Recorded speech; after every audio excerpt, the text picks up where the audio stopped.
Guys, welcome back to another video.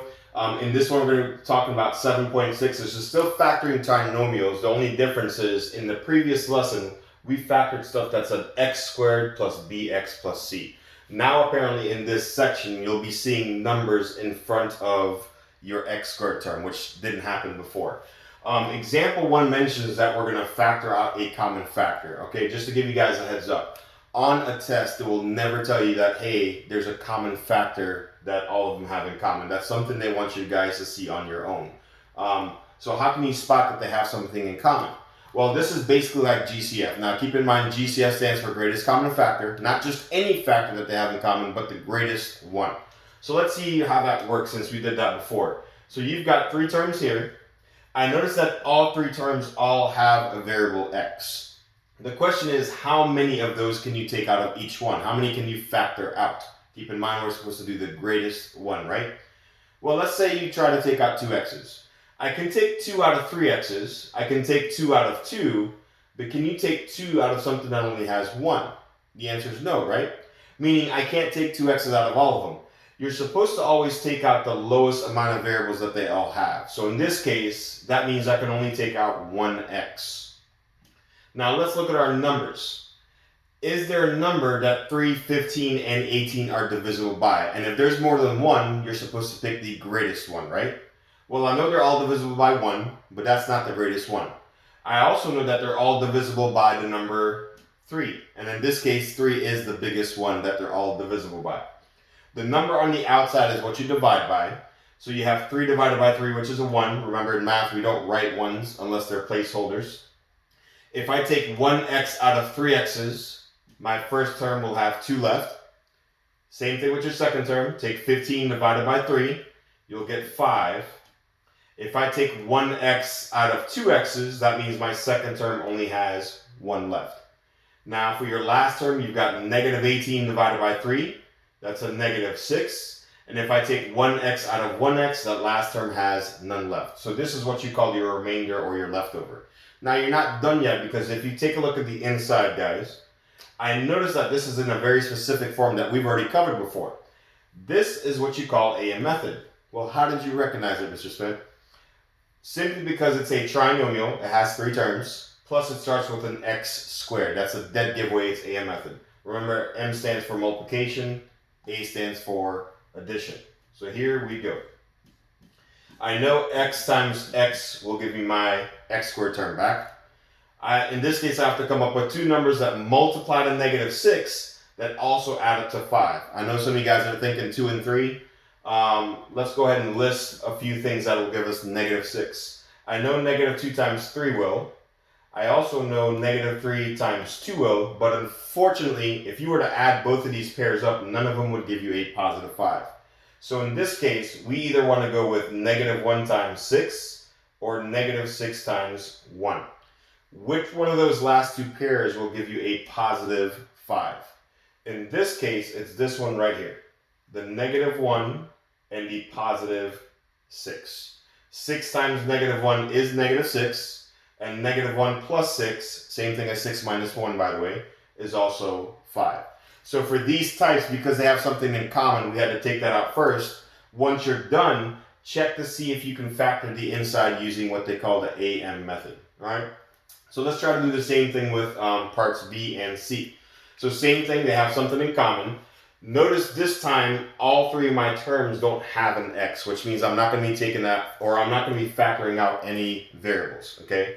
This last one doesn't have one, so they don't have one in common. But I do see that the numbers 5, 35, and 50 are all divisible by a number. Again, if there's more than one, you want to pick the greatest one. Now, they're all divisible by 1, obviously, but is that the biggest one? In this case, no, it's not. You can actually divide all 3 of these by the number 5.